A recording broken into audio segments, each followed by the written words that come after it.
We formed a quorum. May I call the meeting to order? Please invite the guests for our first agenda item to come into the room. Yes. Since the last meeting, no information paper has been issued. The first agenda item is proposed members' bill to amend the City University of Hong Kong Ordinance, Cap 1132. Let us invite representatives from the City University and the member presenting the bill to join us now. Now, this is a legislative proposal.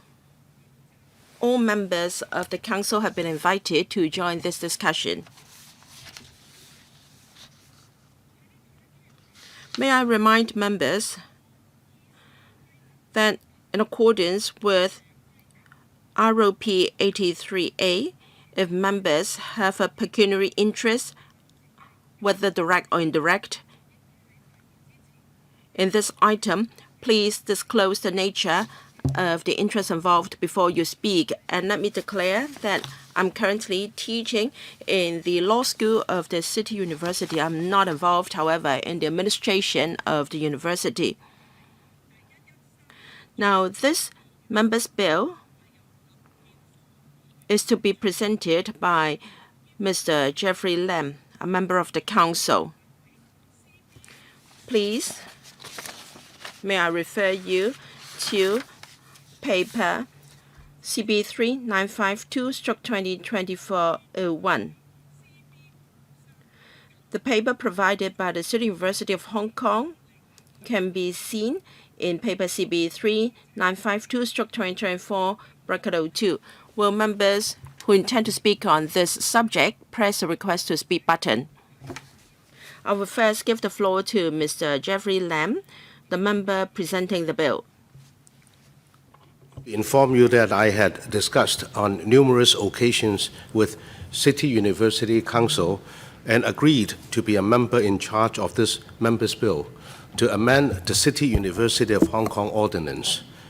I believe this is a practical way of addressing the lack of representativeness of the president of the Students' Union who sits as an official member on the City U Council. Clearly, all the office bearers, including the current acting president of the Students' Union, can no longer be considered representative of the undergraduate students at City University Hong Kong. I will defer their council chairman and president, together with their leadership team, who will give an introduction to the bill. It is hoped that the bill might be presented to the council as soon as possible, so that it can be passed into law before the council prorogates before the next general election. So if you may allow me to ask the chairman and the president to present the information to the panel. Thank you, Chair Lady. 我哋請黃家純主席。 Yes, let's give the floor to Mr. Lester Huang. Thank you, Madam Chair. The purpose of the bill is to amend the City University of Hong Kong Ordinance, Cap 1132, Section 10J, 10(1)J of the bill stipulates that the president of SU of City U is an ex-official member of the council. Now, we propose to replace it. This member with one elected undergraduate student as a member of the Council of the City University of Hong Kong.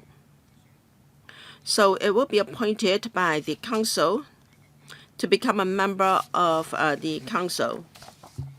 And there are related issues in the paper, and there will be stipulations on these issues. These issues are technical in nature. The purpose of the bill seeks to enhance the representativeness of undergraduate students of the university in the City Youth Council. We have taken into account the views of the undergraduate students and also the relevant legislation of other universities in Hong Kong.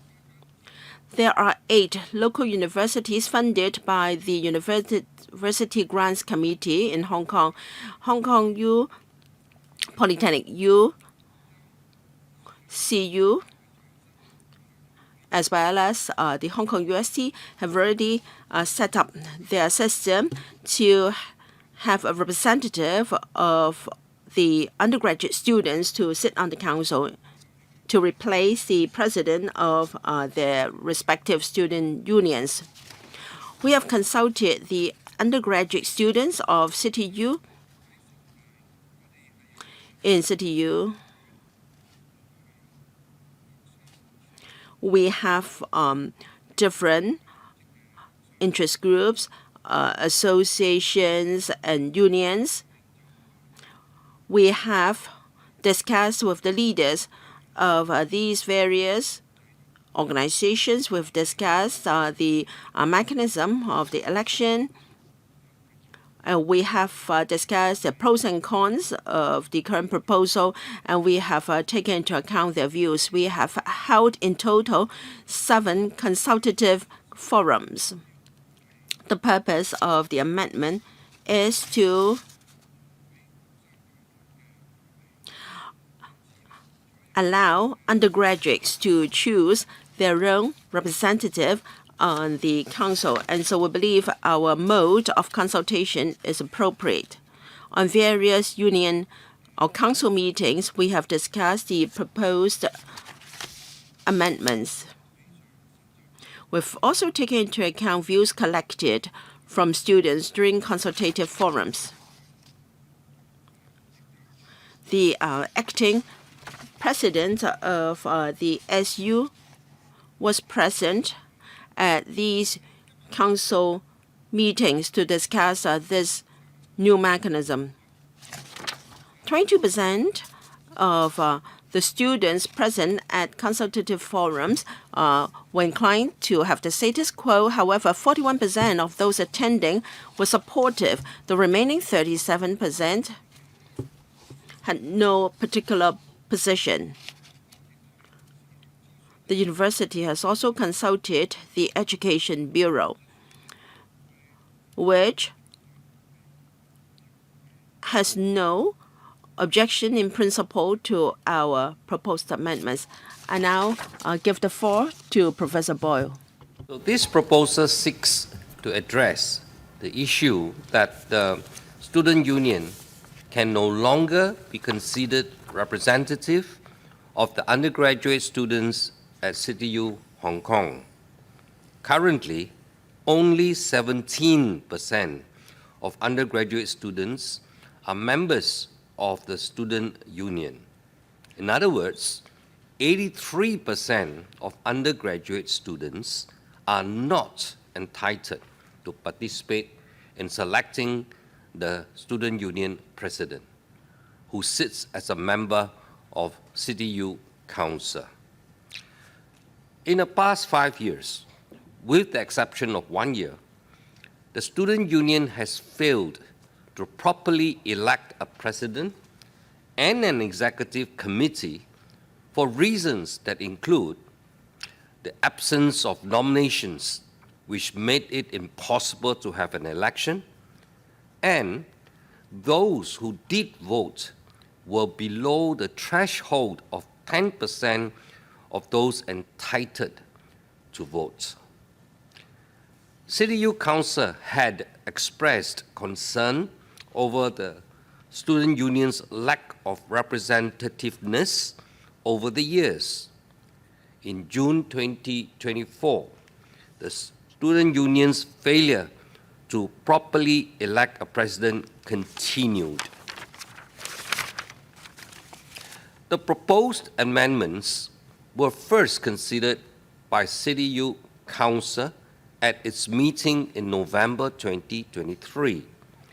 The then acting president of the student union as an ex-officio member of the CityU Council, was present and participated in discussions on the proposed amendments at that meetings.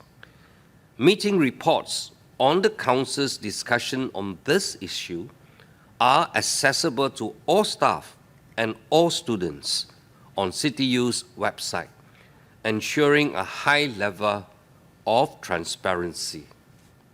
As noted by the CityU Council Chairman earlier, CityU consulted the undergraduate student community on the content of this amendment. 7 consultation sessions were held of no less than 177 student leaders across the spectrum of student representation. These include representation from the student union. The consultation revealed there was good support for the direct election of an undergraduate student to serve on the council. We believe the proposed amendment would open up the opportunity for all undergraduate students to participate in electing their representative to sit on the CityU Council.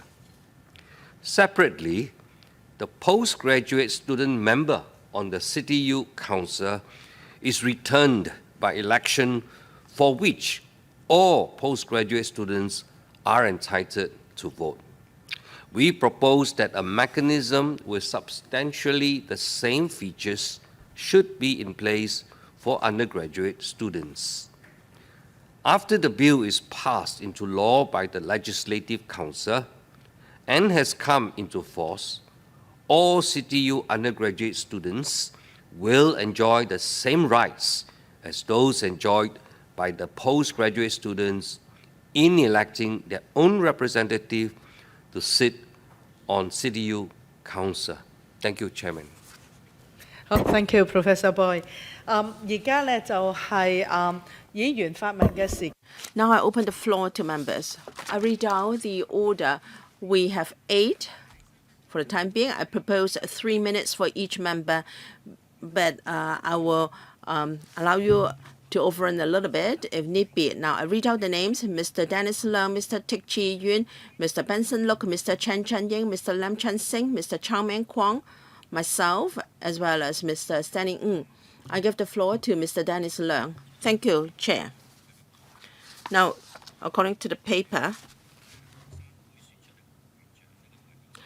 there is a lack of representativeness for a president of the SU of CityU because less than 20% of the undergraduate students are members of the SU. And so if the president is a member of the CityU Council, I also query his representativeness. And SU president is elected to represent the interests of undergraduate students. Students may not have the awareness that their representative on the CityU Council will be responsible for discussing wider issues and to consider wider issues. So I believe the president of the CityU SU may not have sufficient representativeness.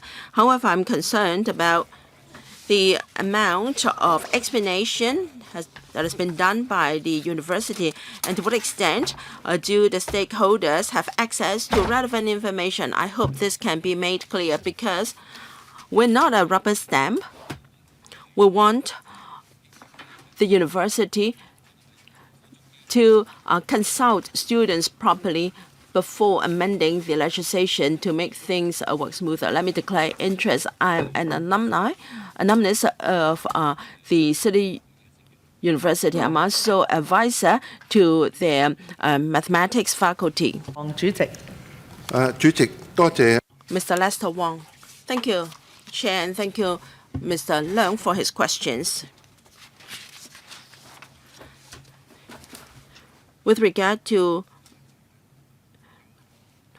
letting students know about our proposed amendments, now, the SU has been duly informed. At our council meetings, we have deliberated the proposals very thoroughly. After all, the president of the SU will be mostly affected by the amendment. So, because his position in the council will be replaced by an elected undergraduate student representative. So it is critical that the SU should be informed of our intention. During consultation, we have reached out to all important student bodies of undergraduate students covering different unions, associations. Yes, please go on. Including different clubs and student groups and associations. As I said just now, the consultation was very extensive and comprehensive. These undergraduate students represented the interest of their fellow students. So 177 representatives responded to our consultation. Their responses were very representative of different clubs, schools, student groups, and associations. So, by means of our consultation, we believe all that should know about our proposed amendments have been given the due opportunity to reflect their views. Next, Dr. Yun. Madam Chair, I'm also a graduate of City University. It is essential for students to be part of the council because they are the stakeholders. In this amendment, the undergraduate will be returned by 1 vote, and this is worth considering. One of the reasons for this amendment is that the participation rate in the student union is pretty low, and the amendment means that the undergraduate would be elected by or from among the undergraduates, and this is a good way forward. The student union is an important part of the undergraduates. What is the reason why there is a low participation rate in the student union? That this is a good learning process. What specific measures does the university have to promote the development of student union? Second, with the low participation rate in the student union, that we are resorting to direct election. But what if there is a low rate in the direct election? If you experience a similar low rate, will the logic stand? And third, I assume that the student union is going to be increasingly representative and more participation. Now you have the undergraduate representative. What if there is objection to this new system, and they are equally representative? How are you going to take the decision? Mr. Huang? Well, our observation is that the low participation rate in the student union is due to various reasons. They may think of the value of taking part in the student union. It depends on the kind of services that are provided by the student union and the benefits. We observed that over the years, the student union did not organize a lot of activities. So maybe the undergraduates didn't see the benefits there. Dr. Tick also made the point about the student union. We do subscribe to this idea of the importance of student union. We'd like to have constructive student union appearing on the campus, including the city university. Now, the dean of students will be working hard to render assistance to them in the organization of activities and to overcome the difficulties.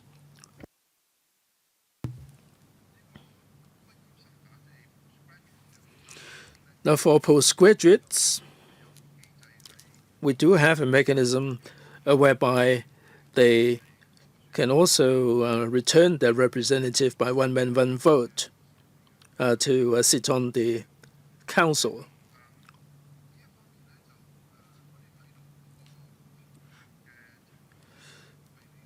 The voting situation is satisfactory. In my tenure as chairman for so many years, I haven't seen a situation where a postgraduate representative failed to be returned, and they participate very enthusiastically. So if we do the same for undergraduates, if we can return the representative by one man, one vote, then the vibes would be so much different. We have 12,000 undergraduates. We are confident that they will be taking part in the election enthusiastically. One word, Chairman. I hope that the union and the council will be proceeding in tandem. Mr. Benson Look.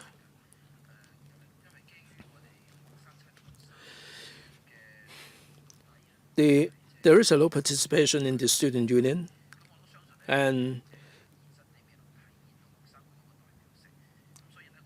it is hard to have the representativeness from the undergraduates. I've been part of the student union. I think that representativeness would be important, and they would be able to reflect the students' views if they have sufficient representation. Now, there are 2 teaching staff, 1 postgraduate and 1 undergraduate, who will be returned by election. It is essential to love the university and work for the university. I think it's also just as important for us to have to love the country and have affection in Hong Kong. How can we make sure that these representatives are loving, are patriotic, and have affection for Hong Kong? Also, the voting rate in this student union election was very low. Now, how can you increase or do something to increase the voting rate among the undergraduates for the student union? With this change, what is the prospect of the student union of the City University? What is the future direction of the student union? Mr. Huang? Madam Chair, thank you. Thanks very much, Mr. Look, for the question.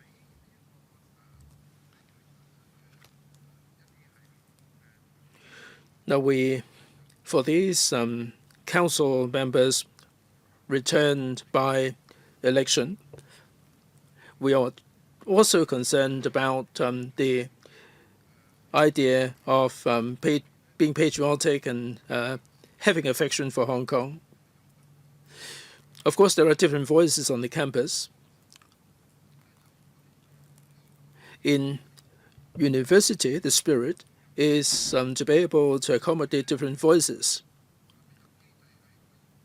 As to whether there is any mechanism to make sure that these representatives are patriotic and having an affection for Hong Kong, I'm afraid resources do not allow us to go into this kind of detail. But in the light of our experience,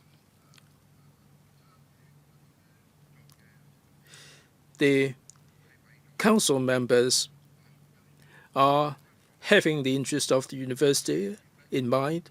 They're having the interest of Hong Kong and the country in mind.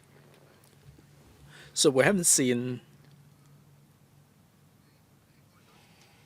any practices that detract from all these notions.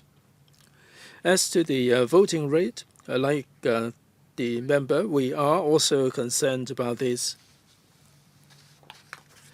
Now, we haven't taken the step yet. We're not sure about the situation, but I can say that going forward, when it comes to the election of the undergraduates,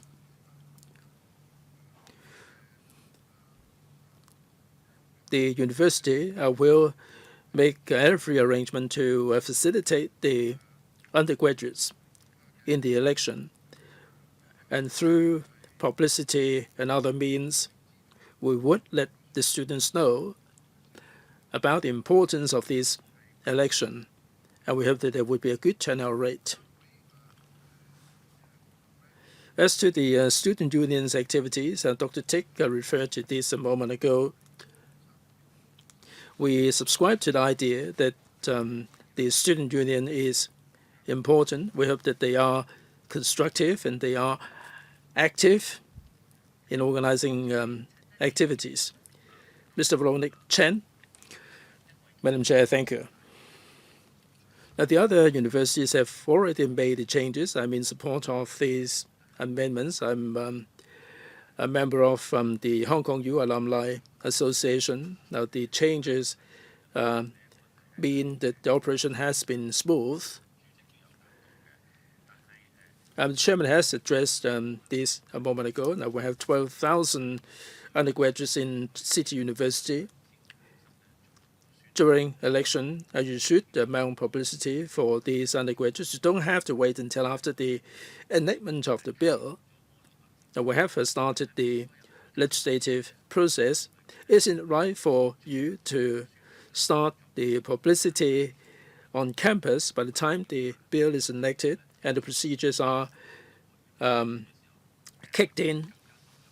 I'm sure the students or the messages would have sunk in, and the turnout rate would be higher, and I hope that you would take this into consideration. Second, this is for Mr. Jeffrey Lam. A couple of years ago, I did submit a private member's bill. The procedures are pretty complicated, and the time is tight. From now to the end of the term, I think the time is exceedingly tight. Will you be working with Mr. Lam to make sure that we can speed up the process? The bill itself is non-controversial. It is more straightforward. But how can you telescope the time frame? Perhaps the City U and Mr. Lam can work together to expedite the process instead of leaving this to the last few months, because we'll be competing for attention with other bills. Right, this is for Mr. Lam and also for the university. Mr. Huang, do you have a timetable? And then I call upon Mr. Lam to respond. He's really experienced there. I think we like to get this done more efficiently. Mr. Huang, Professor Boy. Okay, apologize no for problem. that. It is every intention for City U management to increase participation from students in a positive way. But we first must get this representation done right and properly. And this bill will help us to do that. Subsequently, it's my intention to involve our student representation. Not only now we can come in and help them establish the process in a thorough way. Before that, we cannot interfere with the student union.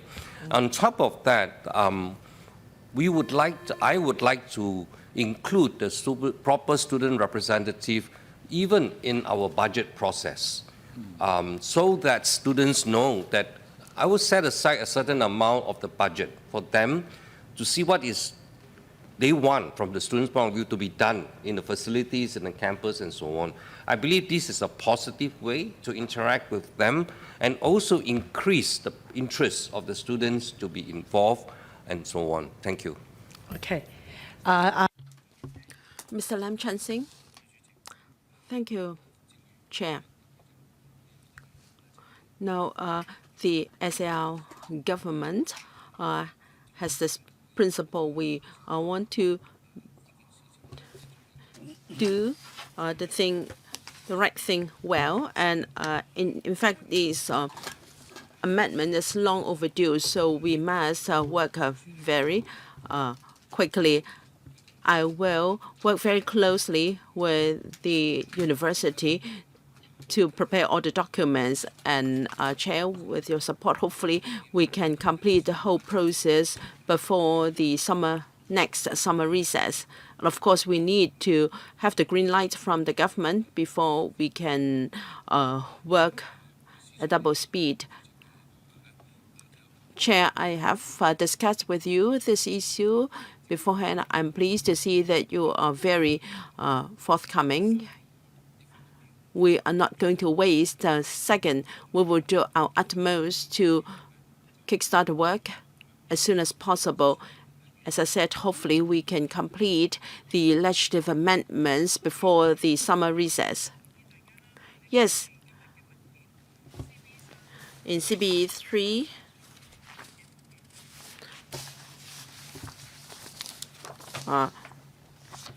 the annex, actually, we have got the proposed bill. Please refer to it. Mr. Lam Kin-fung, I do understand the objective of the proposed amendment. As said by the Chair, undergraduates can elect their representative to take part in the the council of the university. I'd like to know whether the member returned by their election will be appointed by the council. Do you have the power to veto their proposal? According to the bill, it appears that you do have a say. Then I think you should state the rules very clearly for students with a criminal record or that have breached some of the rules of the university. They should not be eligible.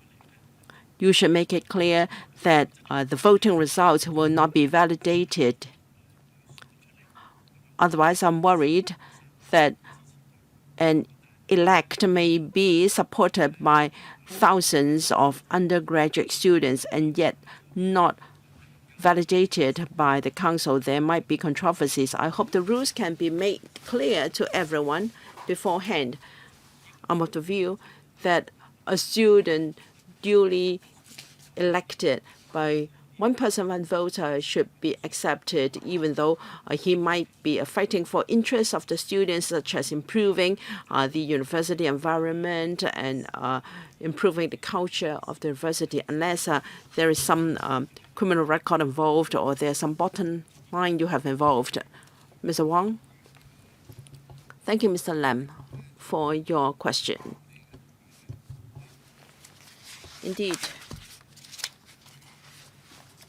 in our amendment bill, we allow the council the final power to appoint a member into the council. I agree that a student duly elected should be appointed, save for very exceptional reasons. Like what you mentioned, if there's something wrong with the background or if the intention of the student is detrimental to the university, then as the council of the university, we must gatekeep very carefully. We have to ensure that we won't have a member of the council that is detrimental to the university. So it's only under such circumstances that we will not validate the election result. And may I add that for postgraduate students, we have a similar provision on this issue. If my memory serves me, we have never exercised this right not to validate an election result. Mr. Zhang Kong, let me declare interest. I am a member of the teaching staff of the university. Now, I am aware of the bill, and I believe it is in line with the current trend, and it can help to enhance the governance of the university. I hope members can support the bill. Now, for the 8 UGC-funded universities, 2, including City University, is still having the president of the SU as an official member of the council, and 1 university appoint their own representative of undergraduate students to their council. Here, we are proposing that we have elected member from undergraduate students to become a member of the council. This is the prevalent mode in our local universities, and I think it is a mainstream approach. Is worthy of our support. There is a university that directly appoints student representative to be an ex officio member of the council. Here, we have a more relaxed approach. We allow an elected undergraduate student to become a member. What are the considerations in choosing this approach? Mr. Wong. Well, there is an element of election under the current mechanism, and that is a president, the president of the CU, of the SU, who is elected by the students. So we have taken account into the mainstream approach of UGC-funded universities. Their student representative to the council is returned by 1 person, 1 vote. And let me stress that this approach is almost identical to the bill for Lingnan University passed on the 21st of June 2023. All right. Now is my time.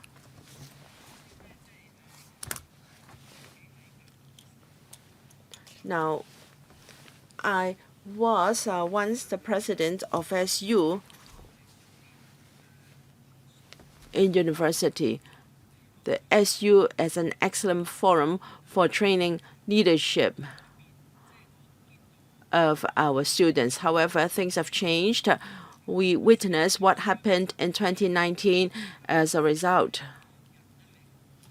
Society has strong views about members of student unions.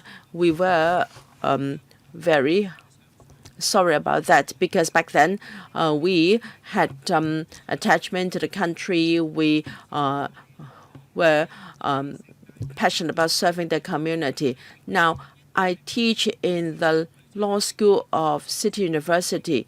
However, some students minded to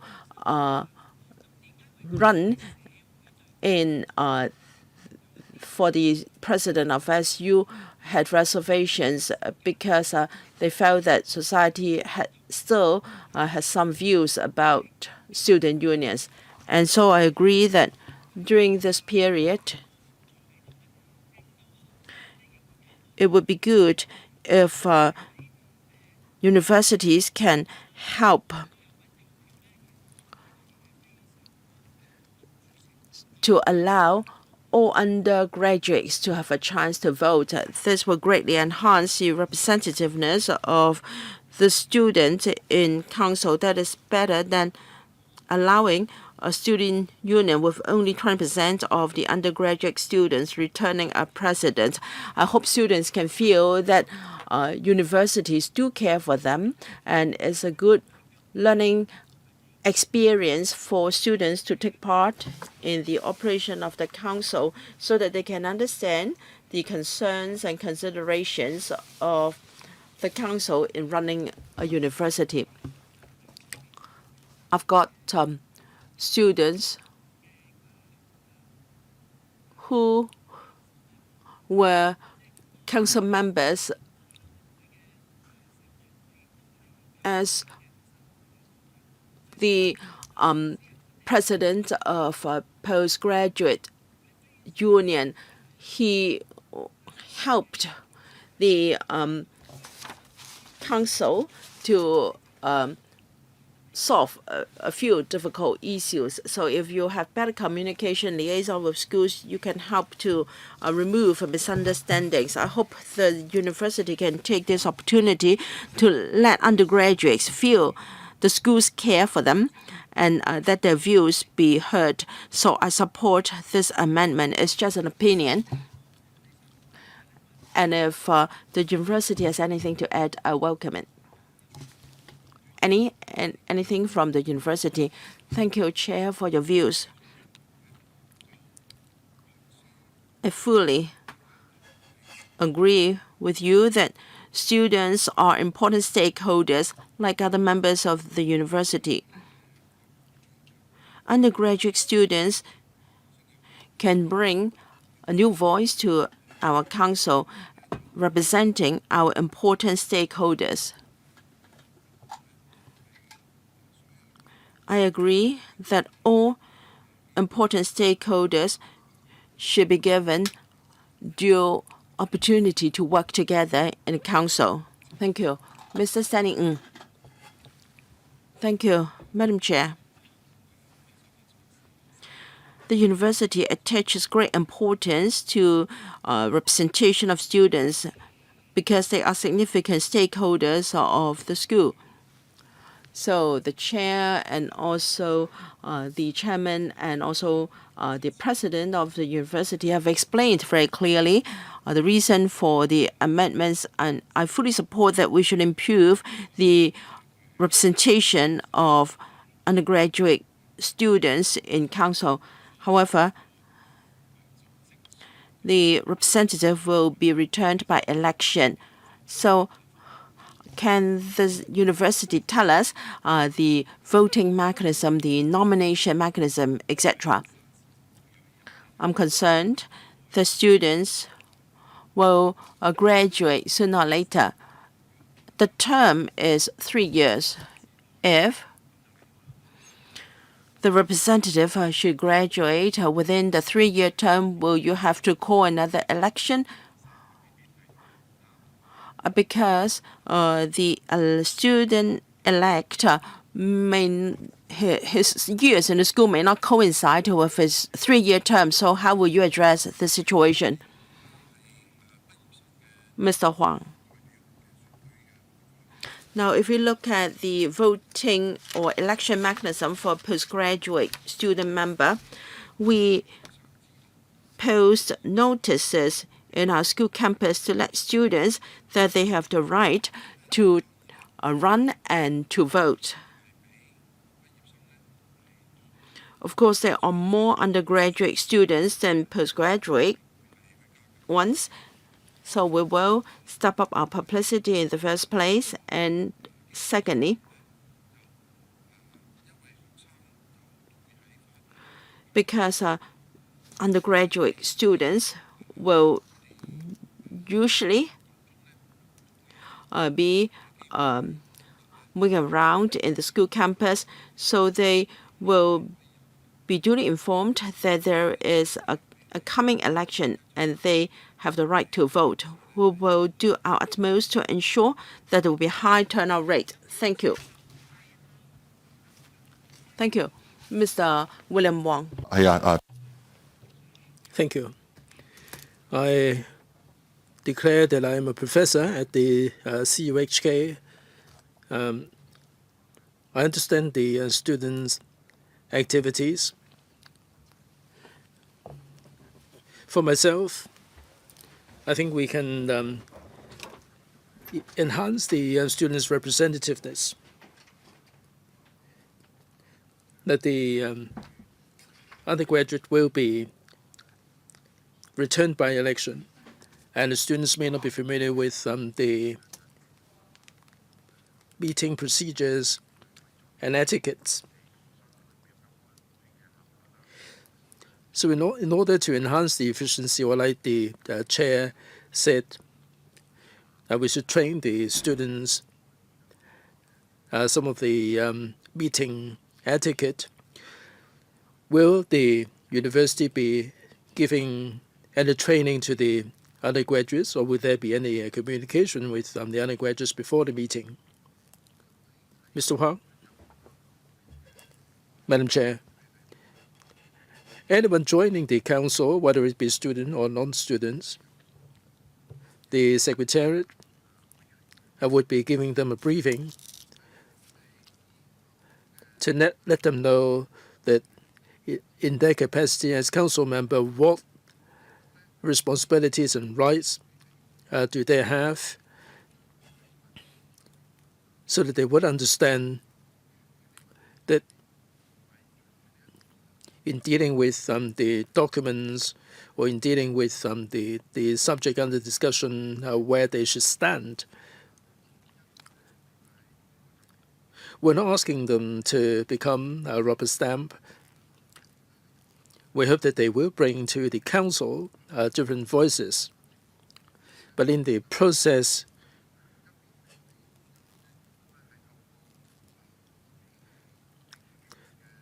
they would liaise with the Secretariat, and I don't think they would experience any particular difficulties.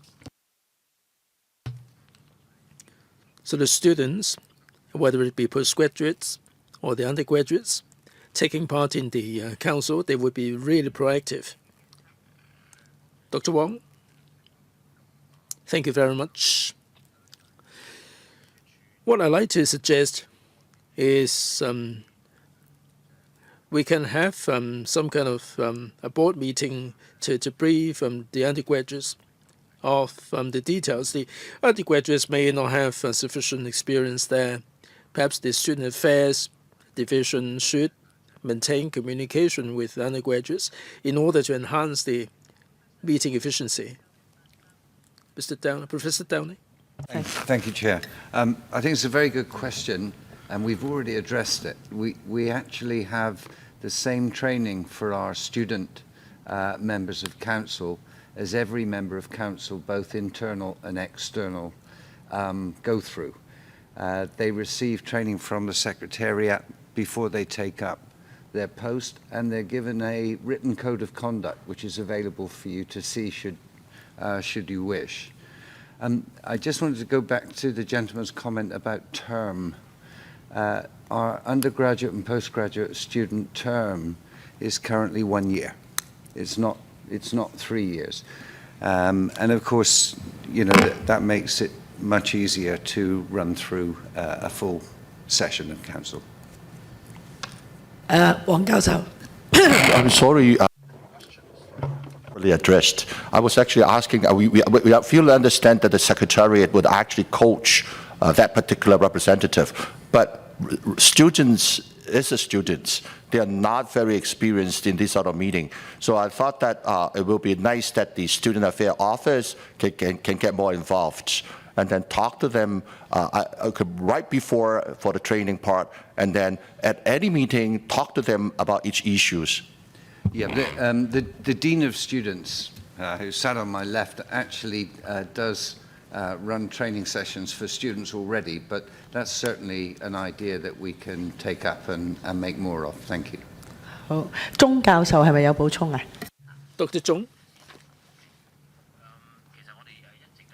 Yes, indeed, Madam Chair. In terms of leadership training, we have been enhancing the training there. So in the process, we hope that the students would be able to undergo certain training so that their leadership quality can be enhanced. And we also enhance these in our courses. Next, Professor LAM Kin-fung. Madam Chair, thank you. The amendment bill has my support.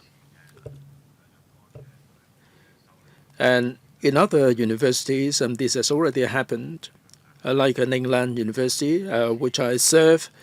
Like other members said a moment ago, this amendment is intended to improve the relevant legislation to make sure that the student representation would be more credible. And the students are really setting the mind at ease. Now, these undergraduates, I think the desire to take part in the election would be lower because they are really relaxed about it. Now, with the passage of this bill, I'm sure that there will be a proper mechanism for election. Now, do you have any plan to mobilize more students to take part in the election and also to vote? And I'm sure that this is very much the civic responsibility on the part of the students.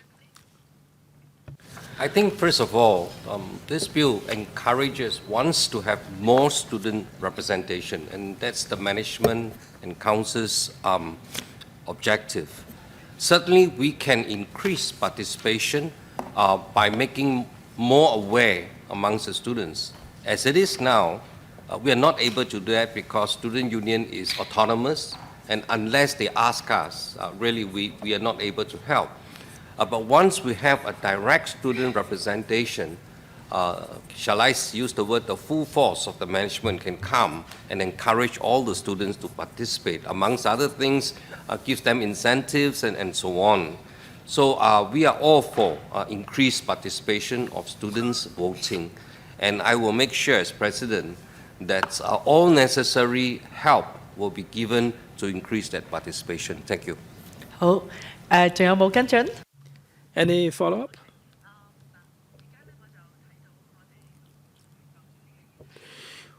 Well, we are done with our discussion on this item. And let me put this to members. Is there any objection to this amendment bill? I didn't hear any objection just now. And the panel is supportive of this amendment exercise. And I do hope that you would take this opportunity of the legislative amendment to have better communication with the students, for them to take part in the university affairs, and this is all for the good. All right, so much for this item. Thank you very much, City University, and Mr. Jeffrey Lam. Thank you very much for briefing us. So please feel free to leave the chamber very quickly. We move on to the next item. Updates on the implementation of national education and national security education in schools. So members who wish to speak, please press the button right now. I'd like to invite Dr. Choi from the Education Bureau to brief members on paper CP3 line 52/2024/03. Secretary, please. Madam Chair, thank you. The Education Bureau has been promoting national education and national security education. We have been adopting diversified and specific measures to encourage organic integration and diversified strategies to engender a sense of belonging towards the country, as well as their self-awareness of safeguarding national security and love for the country and the city. I'm going to cover the implementation in kindergarten, primary, and secondary schools. National education as an important element of values education. With the implementation of NSL, the Education Bureau has incorporated NSL into the curriculum. In 2023, the patriotic law has been implemented in the mainland. We have incorporated this into the curriculum. Now, for primary and secondary school, there is the element of patriotic education. We've also make connection with other elements and make national education part of the learning experience to enhance the sense of security and also the sense of awareness and responsibility for safeguarding national security. We have included national flag, national emblem, national anthem, regional flag, and regional emblem in primary and secondary school. We require display of national flag on each school day, as well as New Year's Day and SAR, the Establishment Day. And the national anthem should be played and sung. We've also introduced the background, symbolic meaning, as well as the rules and etiquette of national flag, national emblem, and national anthem. Some schools have set up flag guards to enhance the sense of national pride. Starting from P1, we have started the CES to replace the Life in Society curriculum, and there will be element of national geography and national history to enhance the sense of nationhood. The Chief Executive in 2022 policy address announced that starting from 2023 to 23, all publicly funded school will have a dedicated coordinator to lead a whole school approach to plan national education, national security education. And the Bureau will also provide a wide variety of training programs. The Constitution, the Basic Law, and NSL have been incorporated into the training for promoted teachers and newly appointed teachers.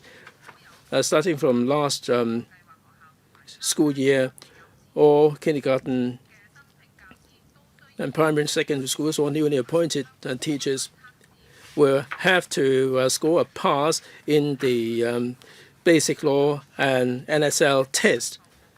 We have commissioned the National Academy of Governance to organize the leadership enhancement program for the principals to understand the national developments. All newly appointed and promoted teachers will have to take part in mainland study tours and to enhance their ability to teach national education, and there will be more resources to be devoted. We have issued or distributed more resources and held talks for the teachers, and the list of the activities have been put in the agenda. We're supporting primary and secondary schools to enhance national education, national security education. We have the School Ambassador Program, and we're also encouraging and supporting whole school activities to enhance awareness and knowledge. All publicly funded schools will have to arrange students to take part in inter-school and territory-wide and nationwide activities. And the government school will be taking the lead in 2022-23. We have introduced the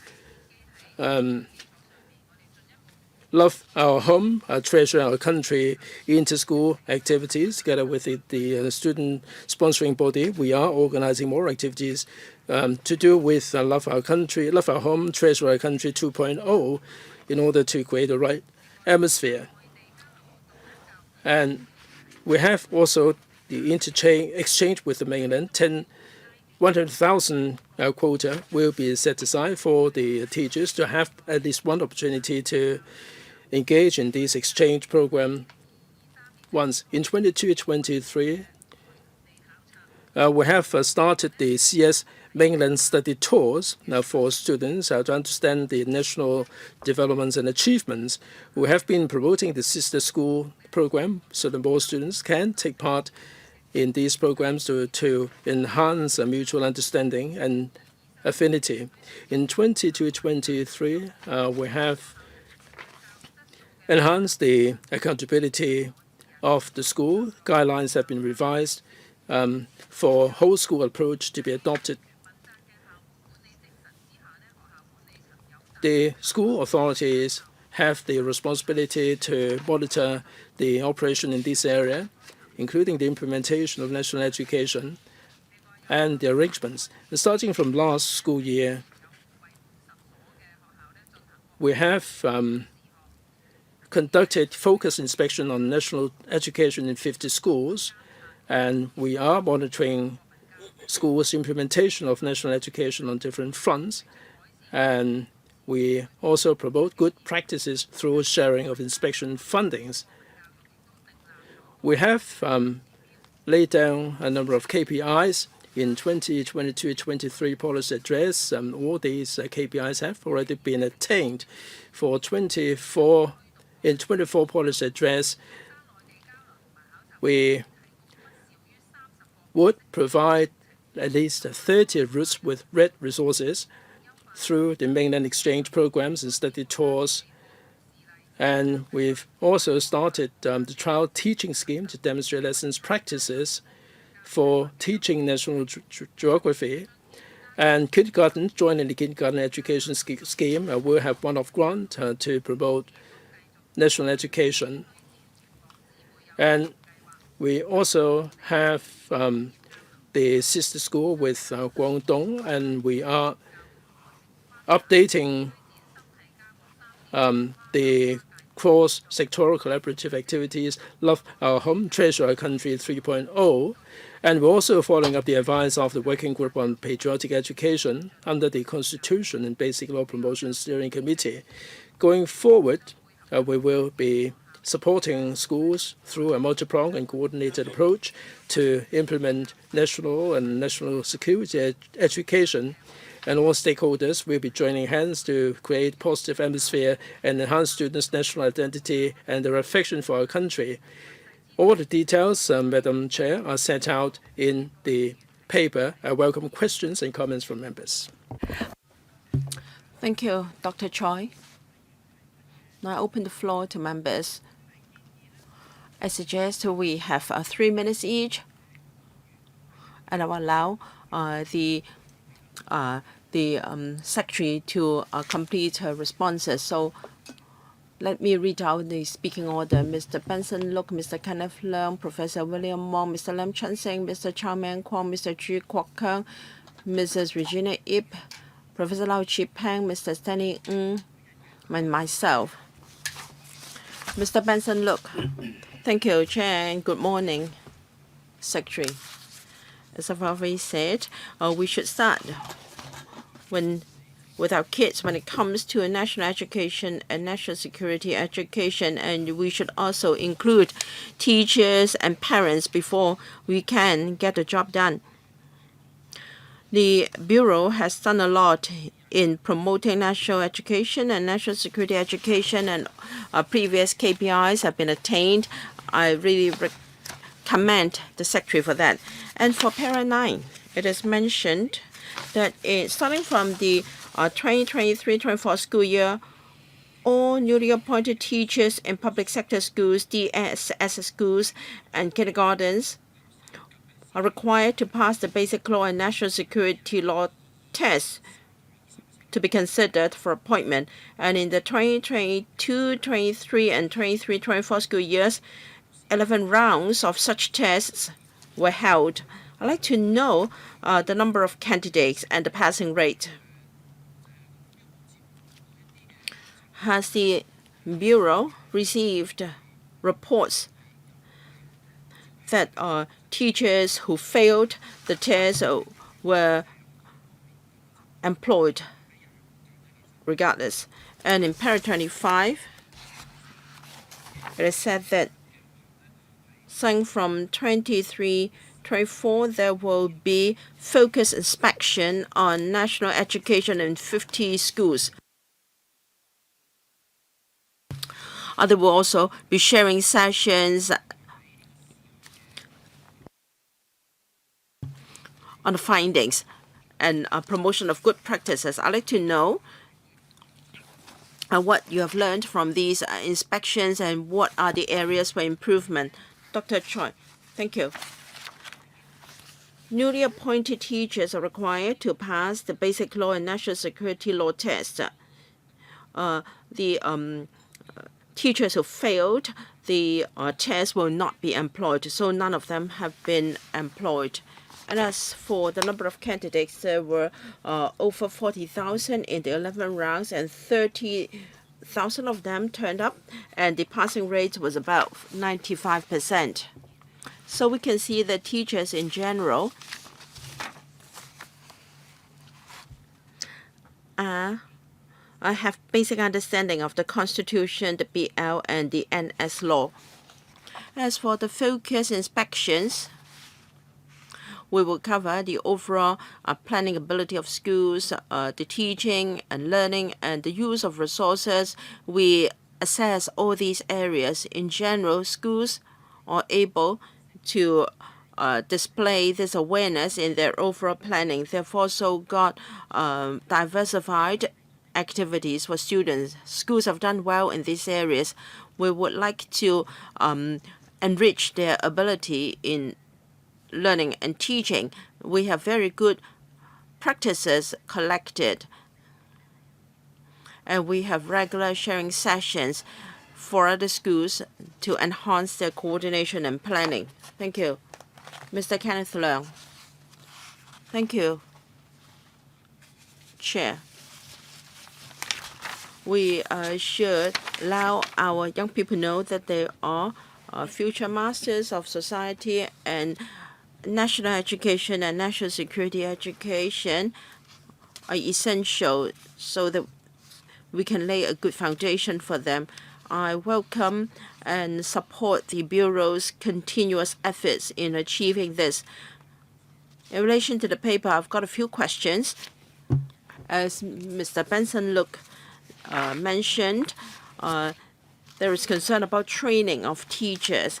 In para 8, it is shown that since 2022 to November, October 2024, 71 training sessions have been organized, and over 20,000 teachers and participated. Now, there are only about 20,000 teachers that have participated in the program. I'd like to know what is your target.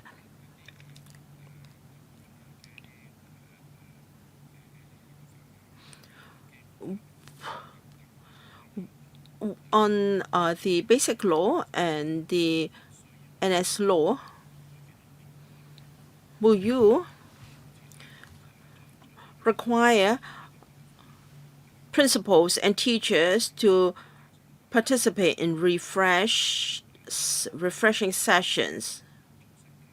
And the second question is about flag raising ceremony in schools. According to the paper,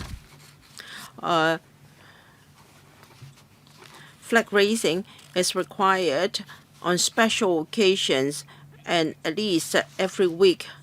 Now, for the flag raising on a daily basis and also the ceremony itself, do you have specific guidelines for how the ceremony should be done, at what time of the day, etc.?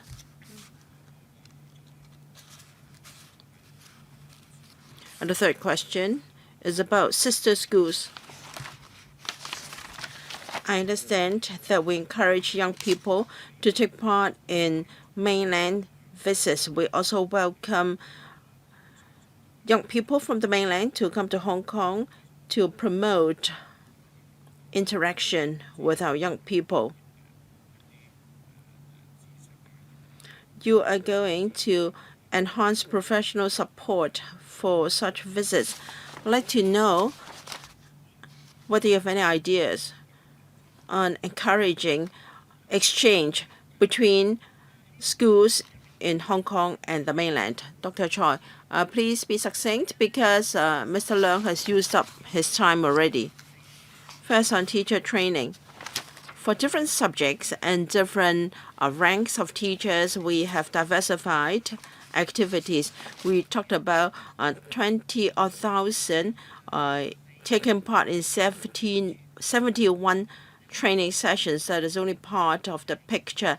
Now, for a school-based training for teachers, we have completed 100% of our schools. So all schools have completed the basic training.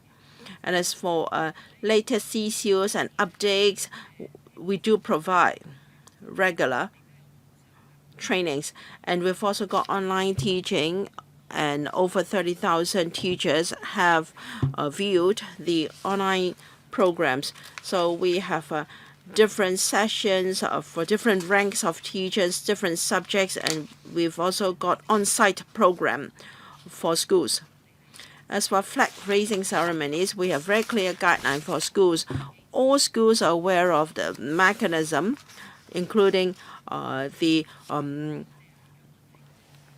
one to do the flag raising and also inspection and follow-up, etc. We have very clear guidelines on exchange between sister schools to encourage a two-way exchange. We are all for this idea.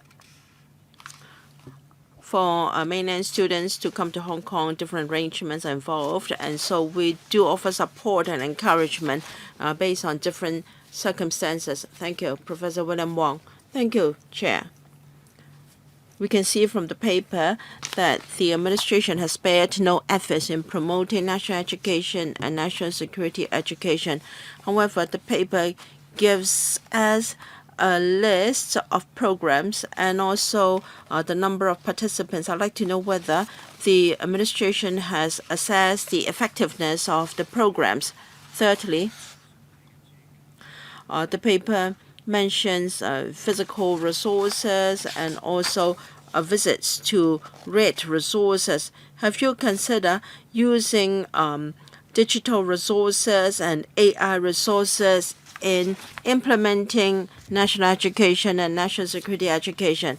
Thank you. Now we are using both online and physical resources. More and more schools are using virtual mainland visits involving 3D resources. So schools are adding their online resources to keep up with the times. As for the effectiveness of our programs, after each activity, we do collect the feedback of participants. In addition to their views of the programs, we will also assess whether students have a stronger sense of national identity and their sense of responsibility. In our KPIs, we have a questionnaire for students to gauge their sense of responsibility, sense of national identity, and sense of belonging, etc. We have got both quantifiable and quantifiable indicators. Mr. Lam Kin-fung, there was a report by the Education Bureau that special schools were a bit or actually had room for improvement when it comes to national security education. I do understand that schools, even special schools, need this kind of education. They need education in values and family values, etc. But when it comes to special schools, I believe they have a different approach. They have different teaching resources, or teachers have special training in this regard. I'd like to know whether the Bureau will give these schools more support. For instance, you have a one-stop portal for national education, but there is little there for special schools. And you're going to enrich the national security education framework. Will you have more refined guidelines for reference of special schools? You should not just blame special schools. Rather, you should give them more support, and you should learn from teachers to understand their difficulties and give them solutions. Secretary Choi. Madam Chair, thank you. On the first question, it's not a question of any school doing better or worse. We can identify the areas for improvement for different schools. Now, you may notice this when it comes to special education. For students with special education needs, there is a need for different means and different methods depending on their situations. The objectives are the same, but how can we enable the students to have a meaningful learning experience? And this is something for individual teachers. So for special circumstances, we would liaise with the teachers and give training and support to the teachers. As regards the enhanced curriculum framework for national security education, the framework is basically encompassing the objectives and the different elements in terms of the strategies of teaching. The schools can make the adjustment depending on the needs of the students. Mr. Chow Meng Kwok. Madam Chair, thank you. This term of administration has done a huge amount of work in terms of national education and national security education. Now, for new teachers and promoted teachers, they have to take part in mainland study tours. But for the serving teachers, the response seems to be a little bit underwhelming. Is there anything that can be done to fill in the blank there? Second, there are many students who are given opportunities to explore in the mainland. In junior secondary school, you have the study tour, and also a senior secondary school, you have the CS study tour. Some went to Terracotta in Shanxi province. Basically, without coordination, students may be going to the same place all the time. So in order to give students more in-depth experience, would you have a record, or would you design the system in such a way that the students would be taking part in these activities in a more organized manner? Second, in terms of under the Constitution and Basic Law Promotion Steering Committee, there is the Working Group on Patriotic Education, and they cover not just the schools, but also the entire Hong Kong. Do they have sufficient support? Secretary, on the first question, serving teachers, the opportunities to take part in mainland study tours, we've noticed this. We're not making this as a requirement, but in terms of the training, we have built up a base together with the university in the mainland in southern China to provide training for individual serving teachers. so that they would have opportunity to join these tours. Since there are so many opportunities for study tours, the serving teachers also enjoy the opportunity. Of course, we would have regard to the individual needs of the students. As to the primary and secondary students, would they see their destinations repeated in their study tours? Now, we are working on the basis of the theme and also the different stages of study. In theory, there shouldn't be any repetition. Even if the destination repeats themselves, the themes may be different, but it is unlikely that they would be going to the same place all over again.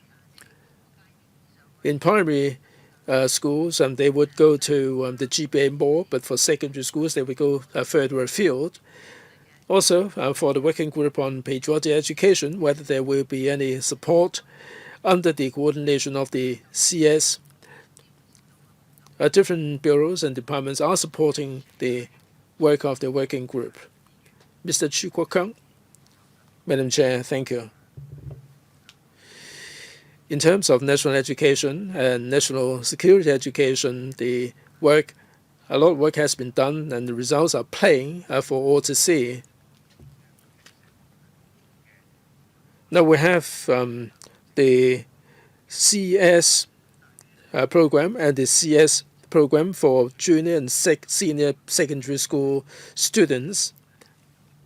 And some said that some of the content is duplicated, like the NSL legislative process in the two programs. The framework is actually the same for both programs. So for senior secondary school, we might wish to go into greater detail about the legislative process. And it is not as much as what the liberal studies teach. So can we be more specific in the content? Can we make it more meaningful? I think there is room for improvement for these programs so the students would get access to more or better quality content.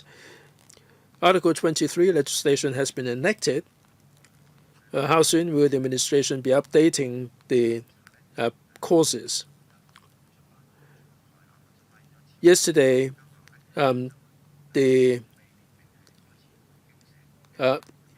information shows that there are many schools that still haven't started the citizenship, economics, and society course, and they're still teaching life and society curriculum. Now it is easy to miss out on the details if you leave it to the schools to exercise their own discretion. Why don't you make it compulsory to have the CS course? Secretary? Well, in terms of the enhancement of the curriculum framework for national security education, and Mr. Chu mentioned the Article 23 legislation, we will be reflecting this in the amendment. The curriculum development will be enhanced and optimized as time goes by. That in the published information, some schools haven't quite started the CS, Citizenship, Economics and Society course. We will encourage more schools to get on with this, and we will try to understand their difficulties and help them get on with it. Mr. Chu? Madam Chair, next year will be the 80th anniversary of the War of Resistance against aggression. Will the administration take this opportunity to promote national education and national security education? Indeed, we're adopting a multi-pronged and coordinated approach. The 80th anniversary of the victory of the War of Resistance. It is an important historical moment. We would seize this opportunity, and we do have this awareness. I support this idea. Mrs. Regina Ip. 2 questions. Now, first about national security education. Mr. Chu raised a pertinent question. Primary and secondary schools, there is a repetition, a duplication of the content. There is a need for regular updating, even for senior secondary. How deep do you go? I mean, the NSL is pretty copious. The Safeguarding National Security Ordinance is also a very copious legislation. Unless you want them to be a lawyer or a judge, it is good enough for the students or secondary students to understand the necessity of the national security legislation. You don't have to go into profound details because it's hard for the teachers to cope and the students to cope. You don't really need to have an overkill. I think rather we should enhance the sense of national identity for them to understand Chinese culture and Chinese literature. It would be important. The Chinese language is a compulsory subject, 40,000 or so students. Chinese literature, less than 1,500 candidates, 1499. Now we've been studying the Tang poetry, the contemporary novels, Hong Mong, Story of the Stone, Ba Jin. If you don't even understand this, how can you claim to be Chinese? Will you encourage more students to study Chinese literature? These will make you profitable, make you give you a lucrative jobs, because if you want to be a script writer, if you have all these background, you have a fertile imagination, and you will be finding more lucrative jobs than otherwise be the case. Secretary, well, Chinese literature, indeed, we notice this situation. So in the Chinese language, we have increased the recommended classical passages. How many passages, Secretary? 90 or so passages. These are classical passages. All the classical ones are included. Other than the 90 or so passages, we also have the other extended reading. Now, for Chinese literature, it is well worth promoting as a subject.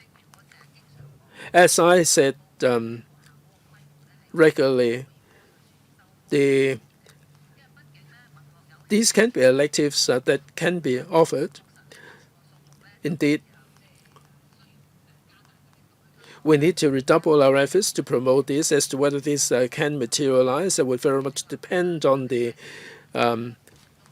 number of students. If they have a shortage of students doing these subjects, they would not be able to do it.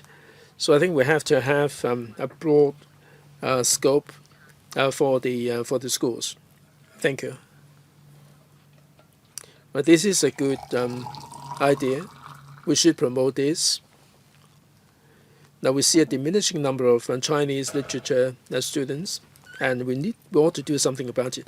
Professor LAM Kin-fung, Chairman, this is an important subject today. It is about national education and national security education. I go along with Mrs. Ip that we should not go into minute detail about the national security legislation at the primary secondary school level. Rather, we should look at the national security concept. There are different elements there. From national education, national security education, like the paper said, national education is implemented through the enhancement of the curriculum And through the provision of learning and teaching materials, I have taken part in this myself. And there is room for a further improvement, although things are pretty satisfactory. 2 years of CS study tours show that the sense of fulfillment and sense of attainment is pretty high on the part of the students. I'd like to focus on national security. Well, you may call it as an abstract concept, but from the country's perspective, there are over 20 small items under this big notion. So from junior and senior secondary levels, can we include these elements in our curriculum? For instance, in mathematics, we have data, space, and geography. We can include the extreme lands, deep ocean, nuclear energy, etc. Economics, we can cover financial services and food and English, extraterritorial interests, etc. Can these be incorporated into the curriculum of different subjects? At least teachers should include these elements in their teaching. I'd like to know whether this has been done. If so, what is the latest situation? If the answer is no, will this be implemented? If it hasn't been implemented yet, when can we see this happen? Dr. Choi. With regard to Professor Lau's proposals, we're already doing that in order to tie in with the country's overall concept in national security. We have a very clear framework in all subjects. There are areas relevant to national security, and the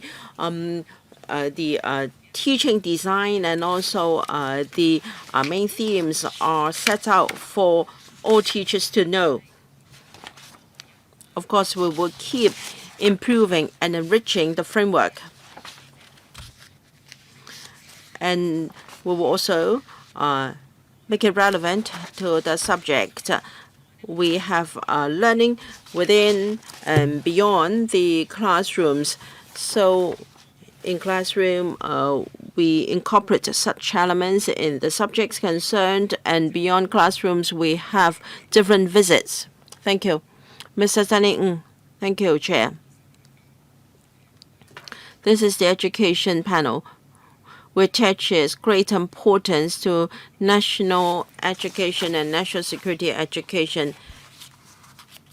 In fact, the administration has done a lot in these areas with good results. From the Secretary's report, we can see how they have improved the learning and teaching, and we must realize these concepts inform, and the learning activities should also include these concepts. According to the Secretary, national education and national security education is about affect, and there must be students' affection for the country. I'd like to know how the Bureau can measure students' affection for the country. We can assess the effectiveness by means of scores in papers and homework, for instance. But about the affection of students for the country, and how the findings can help teachers to improve their teaching. Secondly, we have very rich historical resources. Major events took place in Hong Kong. As for myself, because of my background, I can see many important historical events in Hong Kong, such as the major strike of sailors and also the joint strike between workers of Hong Kong and Guangzhou. Will the Bureau support organizations in compiling a database and collect artifacts related to the history of our labor unions and union activities in Hong Kong? In other countries, that will be the basic material for civic education. Will the Secretary consider these? First, on the affection of students for the country. Now we observe the affection displayed by students during such activities. I can show you some of their work. We have also got a questionnaire, rather comprehensive, covering a number of aspects, such as the national identity of students, etc. So we attach importance to quality, but we've also got quantifiable measurement of our students' national identity, sense of national identity. We have seen great improvement in this regard. Now students have greater sense of national identity. They have also improved in national pride, etc. We have greatly improved in this area. And as for the history of patriotic organizations in Hong Kong, I do agree with Mr. Ng. As the chair said, on July 1st, patriotism is what we take pride in the history of Hong Kong. So the history of labor union and also different activities are also our pride, and it is important that students learn about these important figures. Perhaps the chair of the FTU can also do more about that. But will we have resources?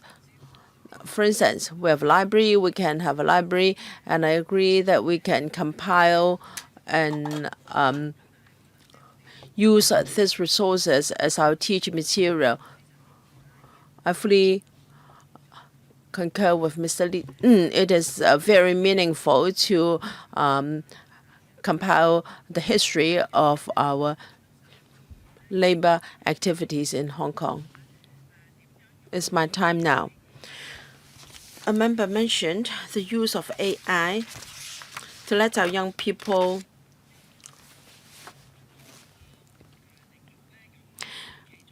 go into the area of national education more easily.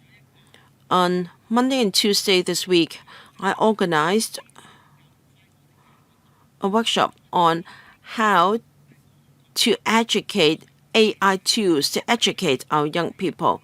So I'd like to ask whether there is any policy of educating our teachers when they choose AI tools. Will they consider whether there is anything to do with national education? For instance, a dialogue with the poet Li Bai. I think using AI will be a means to let our students develop affection for Chinese culture. So you should include Chinese culture and value education, and also important values such as filial piety in primary and secondary school, national education, and to tell the good stories of China. We should not leave our international schools out. We should let students of international schools understand that while they receive education in Hong Kong, they should understand that we have one country, two systems. So we must have national security, and this is Chinese territory. We must love this place, and that's why we have patriotic education. In countries where they come from, there is also national education and patriotic education. We need to let these students understand this because they can be effective means of telling the good stories of China. Secretary, thank you. The first question is how we can use AI to support our national education and national security education. We have developed materials and resources, and we're going to set up the steering committee on use of digital means in teaching. We'll see how we can develop useful materials for teaching. As for telling the good stories of China, I've met with international schools. I understand their teaching in of Chinese culture. All international schools respect multicultures. They attach great importance to Chinese culture. After all, our country is an important player in the world. So they have Chinese Culture Week. They have there are many different international schools in Hong Kong. They have inter-school activities so that their teachers can have access to a wider variety of Chinese culture activities. I've been to the speech days. I have seen how the students recite Chinese poetry, etc. So, of course, we want them to continue to enrich their work in this area. Just one more sentence. I hope that when our national anthem is played and sung, they can show due respect, and I hope they can also have a flag-raising ceremony of the Chinese flag. While this is not compulsory, I hope you can encourage them by means of policies. On our National Day, for instance, they can have special ceremony so that they can also be a learning experience for them, and they can have a deeper understanding of our culture. Yes, we have guidelines. Now, when they fly their national flag, they must also fly the Chinese national flag, and our flag must be bigger than theirs. The host country's national flag must be the bigger one, but this is not mandatory. Well, the situation differs from school to school. For some schools, they do not have flag poles, and so the flag raising is not mandatory. You should encourage them to do that as far as possible to enable them to be able to raise our flag. The last, Mr. Lilian Kwok. Thank you, Chairman. I didn't intend to speak, but then I heard what Mr. Ju said about repetitive parts in the junior and senior secondary curriculum. According to Dr. Choi, there's no overlapping because the depth is different. Dr. Choi was very positive in telling us that there would be regular reviews of the curricula. Hopefully that can be done more quickly because the Bureau has been working very hard in promoting national education. There was a lot to catch up, and the Bureau had done very well, but then we have to make up for the lost time, and we have to enrich our curricula. For instance, how the Chinese Communist Party's information can be included into the curriculum. You have included in the curriculum the country's history, but if our students do not understand the development and history of the Chinese Communist Party, they will not be able to understand how come our country has caught up so quickly and how solidarity of the Chinese people have helped to promote the country's development. This is very important. The core values of the Chinese Communist Party are important. Hopefully, in reviewing our school curriculum, the Bureau can move faster so these core values can be incorporated into our curricula. Second, patriotic education. Now, we are doing a lot of work in terms of national education. In a way, we're also promoting patriotic education. Can we consolidate the resources so that we can address the national education, national security education, and patriotic education, and we do it in a way that we have a broad framework to cover all these three elements. It would be easier for you to monitor, and it would be easier for the frontline teachers. And also, like moral education, we would incorporate this element in different subjects. Now, when we taught the weighing the scales, we will emphasize the concept of fairness and equity. Finally, family education. I hope that the national education element can be incorporated into family education. And I believe that with the curriculum framework being published, that we should have this incorporated. Secretary. Now, for the intensity for primary and secondary education, we adopt a weighted approach depending on the knowledge of the students. So we have to tie in with the needs of the students. Mr. Chu talked about a repetition of some of the content across junior and secondary schools. I'll try to follow up on this. The subject may be the same, but the intensity would be different.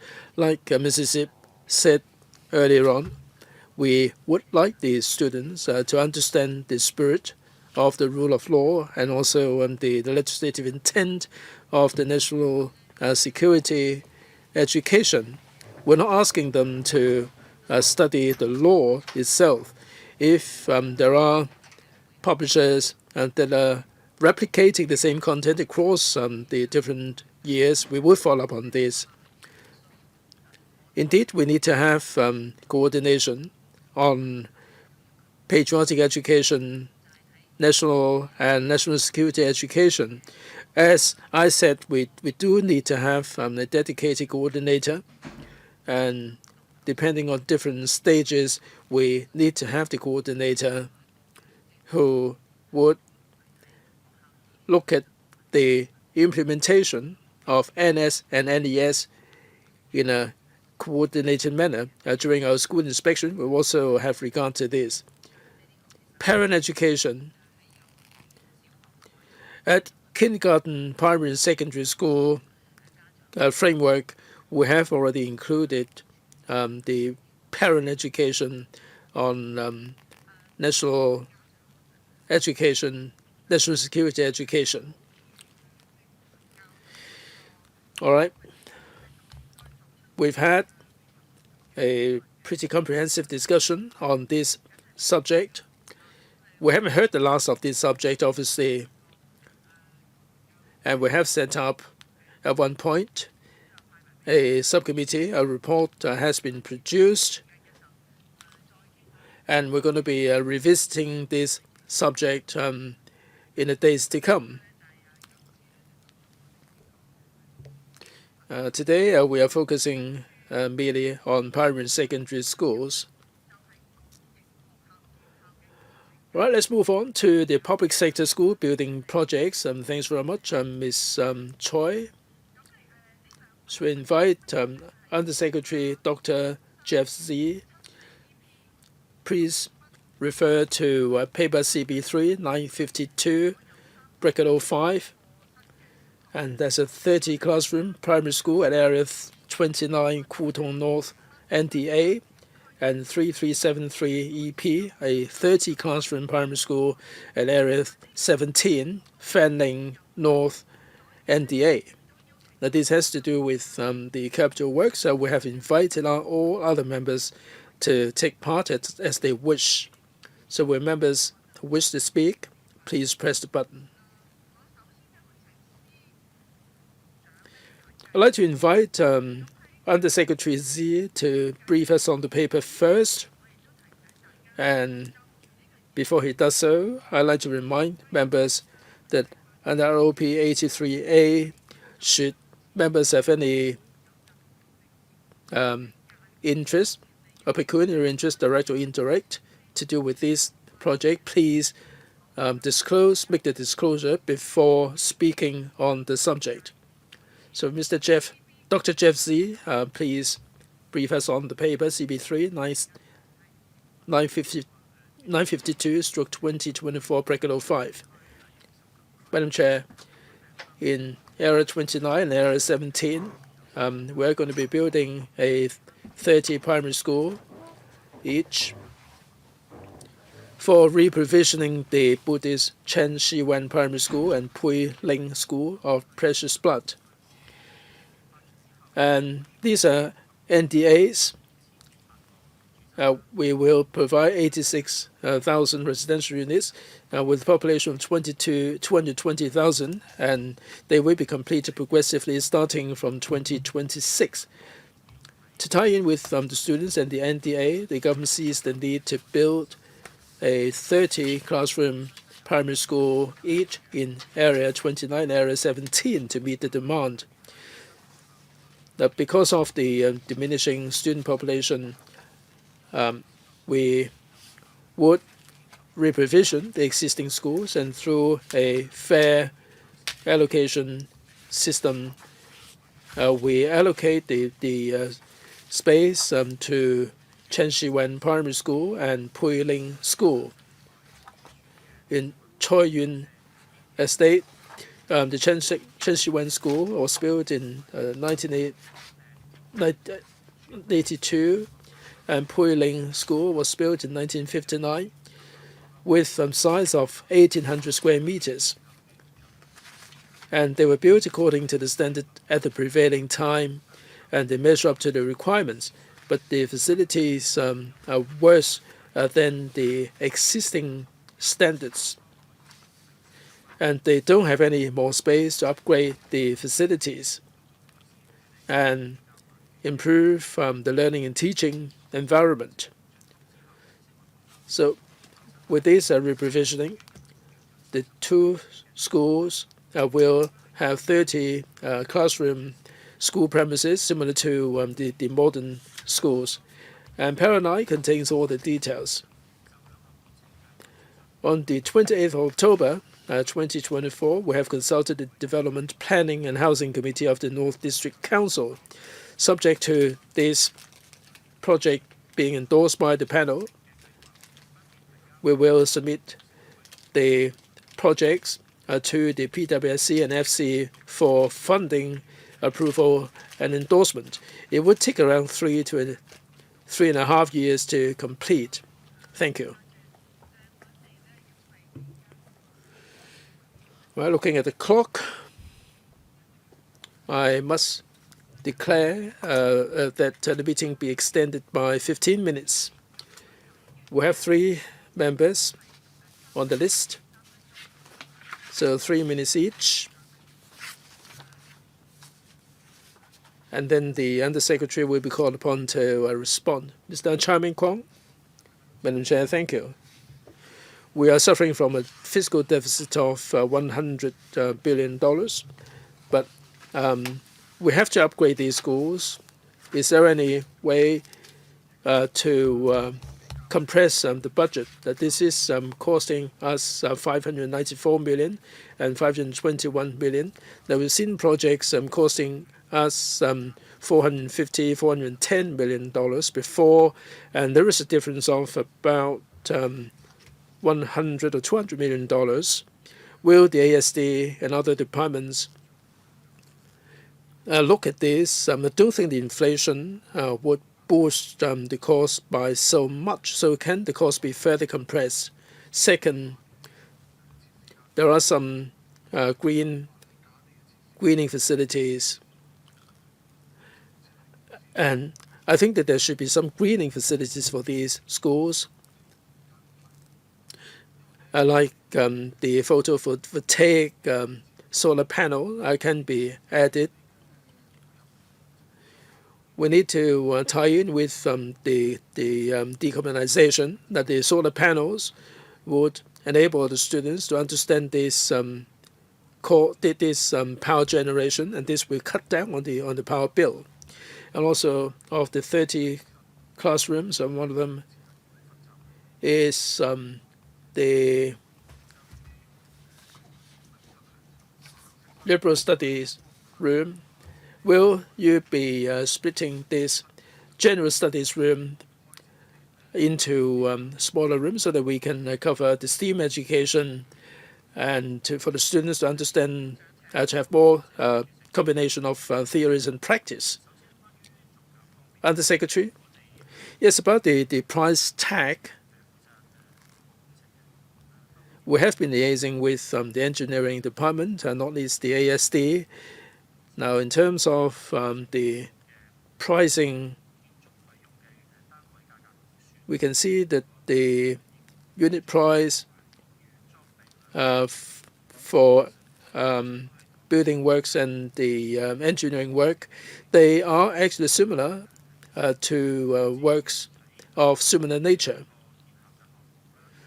Now, for these two projects, the building costs are different, mainly because in Kutong North, the soil condition or the site condition are different, and it is higher in cost than the Fanning North. As to the precise price tag and the differences, the tendering procedures are still going on at the moment. So when we seek funding approval from the PwC, we will be able to have more precise numbers for members. As to energy saving, like the solar panel, this is included in the project. According to preliminary projection, some of these energy saving facilities would enable the projects to achieve a saving of 10% in energy consumption. As to the precise level of savings, it would be hinging on a number of factors. But it would take 9 years for this energy saving cycle to complete. As to the general studies room, we do have multi-purpose rooms for the schools, and we understand that general studies will be split up into science and other subjects.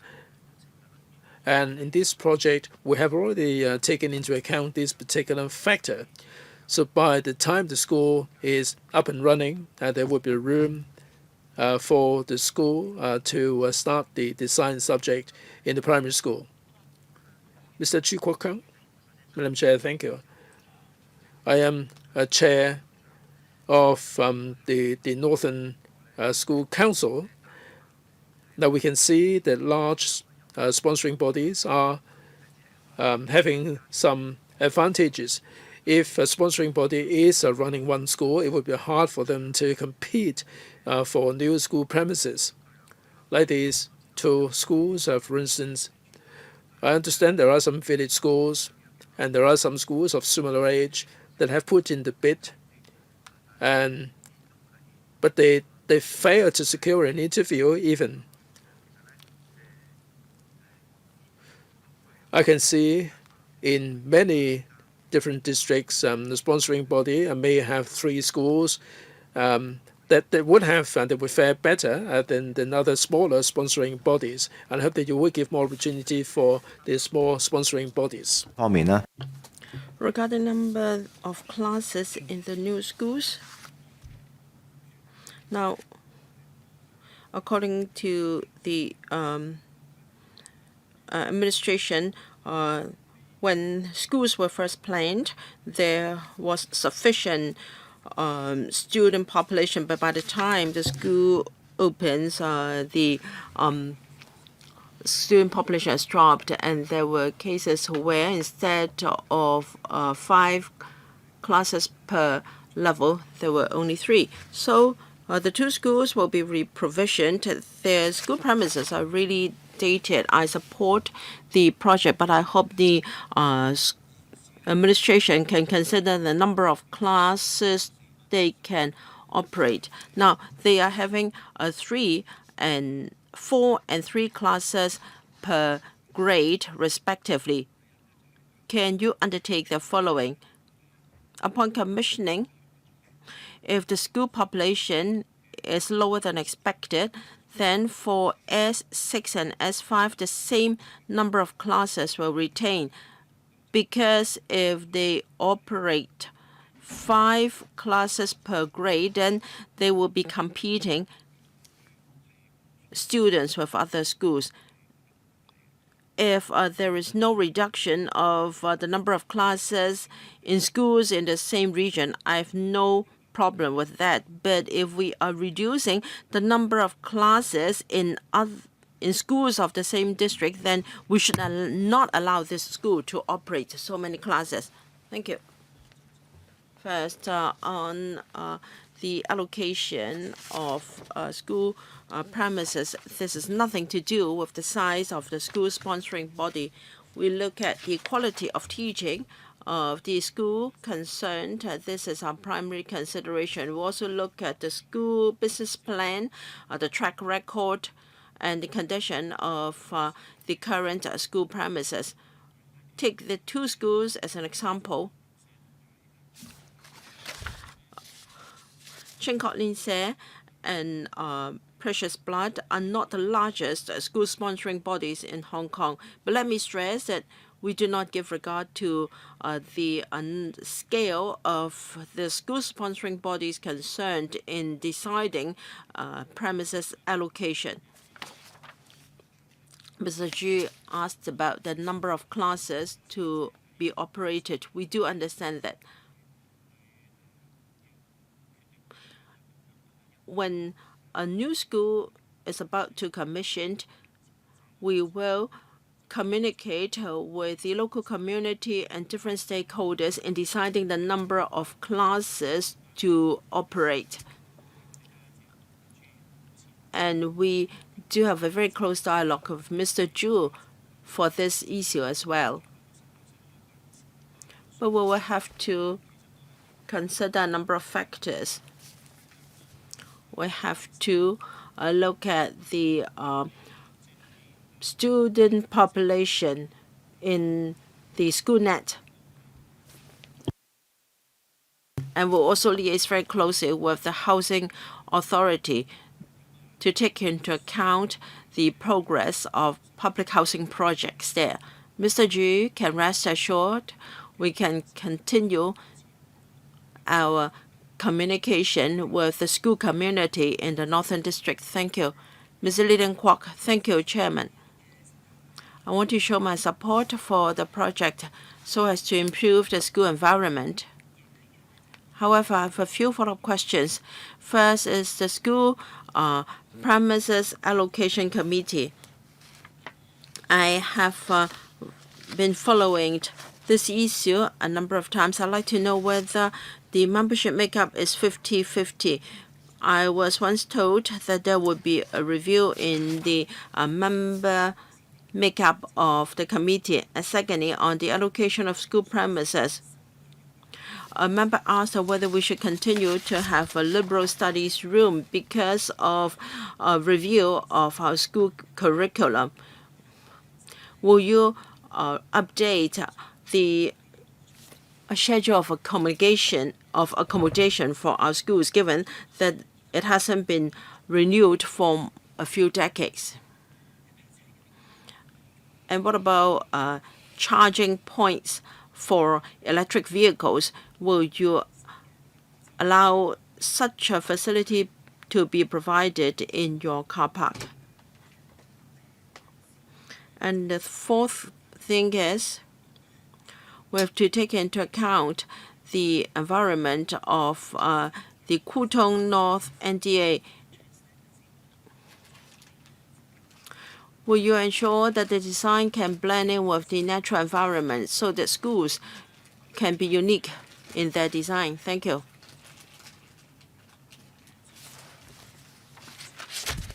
Thank you, Ms. Kwok, for your support. The School Campus Allocation Committee has a 50-50 mix when it comes to the staff from the Education Bureau and outsiders. And as for the schedule of accommodation, we have taken into account teaching and learning needs, and we have considered the furniture and fixtures required for newly built public schools. We have completed our checklist every year. Depending on the circumstances, we will continue to review our checklist so as to support the needs of teaching and learning, and for the sake of cost effectiveness, schools are required to procure equipment, furniture, and fixtures outside the checklist. Ms. Kwok also asked about the provision of e-vehicle charging points. In March 2023, the Transport and Logistics Bureau updated a circular on green government. We will follow the guidelines in the circular. For these two schools, they will have 5 car parking spaces for private vehicles. They have got a medium power charging point. The last question is how the schools will blend in with the local environment. All schools are unique. I've been to Chenshik-1 school. Currently, the environment is not that good, but then they have promoted gardening and green landscaping.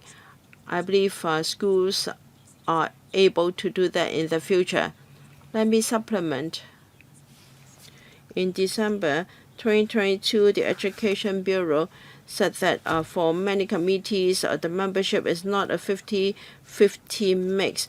I hope you should review the composition. There should be a greater proportion of non-government members. Thank you. Now I'm going to be brief. I will support the relocation of the two schools, and secondly, I agree with what colleagues said.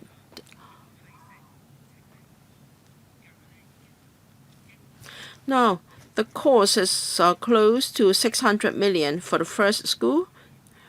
That is project number 3374 EP. The cost is close to 600 million. A few years back, we already said that the price was too steep when it was only 460 million. And I don't believe a primary school will be very big in size. Of course, you have to ensure the quality. Solar panels are just very basic setup. Even residential flats have got that nowadays. Will you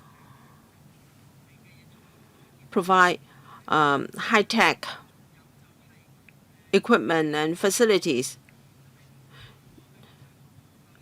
I visited Mr. Chu's school once.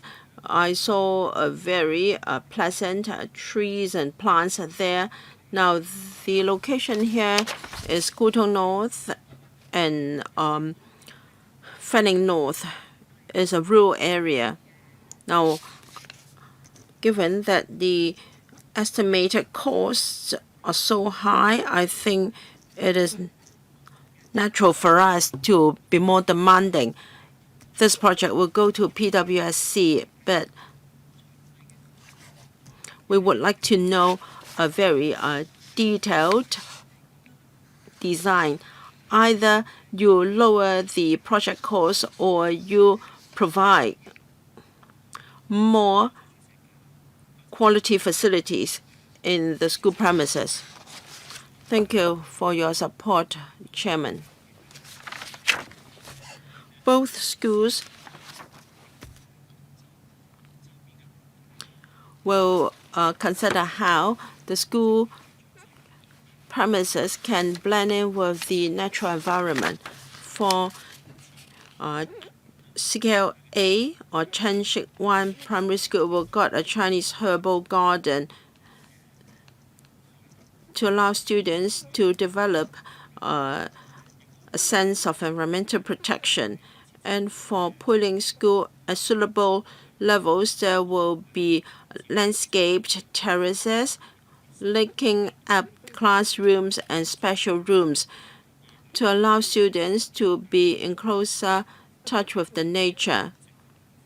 Rooftops will also be utilized for greening, and there will be opportunities for students to learn about environmental protection knowledge and also practice it. All these will be included in the design. We'll ensure that the design will blend in with the natural environment and will focus on energy saving and recycling materials and renewable materials will also be used as far as possible in the project.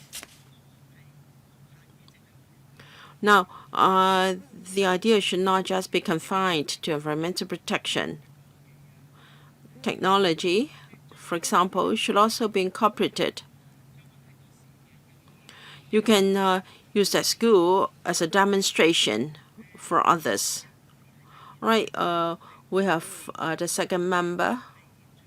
We have a member in the second round. To play safe, I will extend the meeting for another 15 minutes, but I will only allow Mr. Ju Kok-keung 5 minutes. Mr. Ju. Well, there is a big disparity between the rich and the poor in schools. Some schools are luxury flats, some really very poor.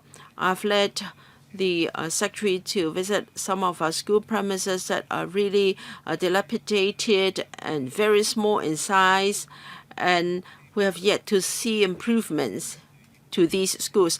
I hope the administration can take a serious look at these school premises. Now, when overseas visitors see these school premises, it's a shame. School principals are very dedicated, yet they feel frustrated and upset because there is no improvement. You should even at least set aside $50 million for these school premises to be improved. Under Secretary, thank you. We do understand your point. As you said, there have been meetings and exchange of these schools, but they are under different circumstances. Where circumstances permit, we can have additions or new complex in situ just next to the current premises to enhance the teaching space. But some schools are in a really small area, and the situation can only be improved by reprovisioning. While finances are tight, but the Education Bureau has done our very best to allocate new school premises. For these two schools, we are not building new schools. It is because in NDAs there is demand for school places, and so we are reprovisioning some schools in less than desirable circumstances so that we can improve the school environment. 之外，當然我哋亦都有 Other than reprovisioning, we also carry out large-scale refurbishment to achieve improvements in the school environment. Of course, we would prioritize safety.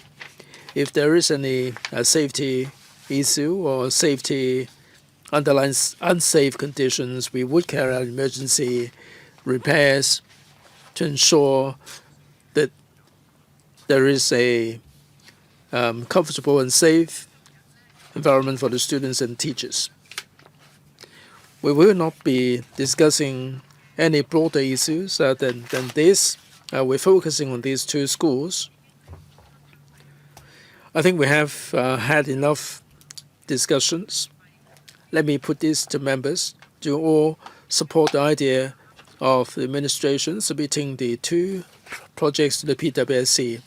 I don't see any objection, any voices. I didn't hear any voice of objection. And I hope that there would be further information on these two projects. And you may wish also to let us know about the future development of our schools.